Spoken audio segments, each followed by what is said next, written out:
Tomorrow, an NTSB investigator will return to Boeing's 737 assembly factory in Renton, Washington, as the federal government's investigation into Alaska Airlines incident continues. So what will they find? Former NTSB Chairman Jim Hall joins us now. Jim, I just got to ask you about that last piece of sound we had from a former safety inspector saying he would not and put himself or his family on a MAX 8 or MAX 9 right now. Well, the safety culture system that has served the nation so well has failed. Boeing, people say, is Boeing too big to fail? Boeing has failed, and unfortunately, over the last decades, failed to address the situation. And that can only be addressed at the top of the organization. Both the FAA and Boeing have got to look at their leadership and hold them accountable and not give rewards for failure. Yeah, these are not new allegations. I mean, we obviously had the terrible tragedies of the crashes of the two MAX 8s. Then there was a big documentary into Boeing's culture that had shifted from safety first to profit first. And all sorts of Boeing employees were interviewed in this documentary saying, this is bad. We are cutting corners, and people were fired for raising safety alarms. I don't understand why this has been going on. These questions have been going on for so long, and we're still having this situation.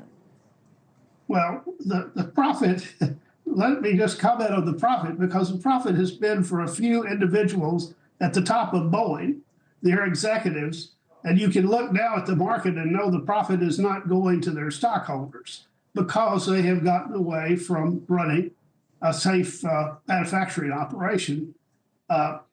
But you have every reason. What concerned me most about this is that I've met numerous times on the Hill with members of the aviation subcommittee, and they rolled up their sleeves and started doing their job to look at the FAA and its relationships. And all of that is well documented. And it appears now all of that is going down in a few missing bolts and having a 4-month-old airplane fall apart in the air. Well, so these planes are returning to the air this weekend, even as the NTSB continues its investigation into the MAX 9, even as the FAA pauses production of any more jets until they clear up any safety concerns. Or should those planes be back in the air already? Well, I think we've got to put confidence in our new administrator of the FAA and give him a chance to see if he can get into this and make it work. And he's evidently been very involved here and has made that decision.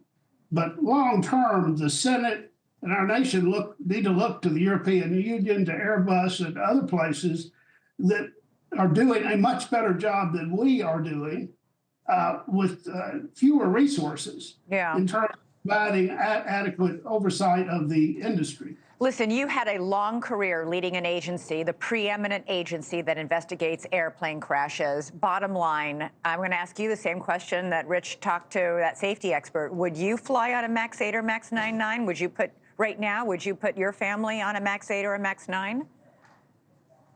I look upon that to me as a sort of a selfish look, which all of us have. But to me, my major concern is the structure of Boeing and the FAA need to be addressed so that our nation can once again be the gold standard in aviation in the world.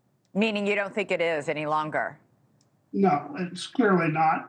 And as I said at the beginning, Boeing's failed, the FAA's failed. The oversight that was promised as a result of the two MAX accidents has not occurred.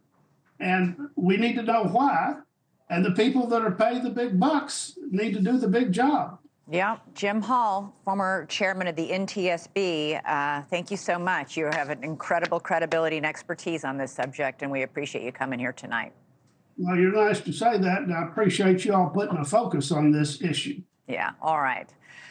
Thanks so much for watching. Go to joinnn.com to find NewsNation on your television provider. And don't forget to click the red subscribe button below to get more of NewsNation's fact-driven, unbiased coverage.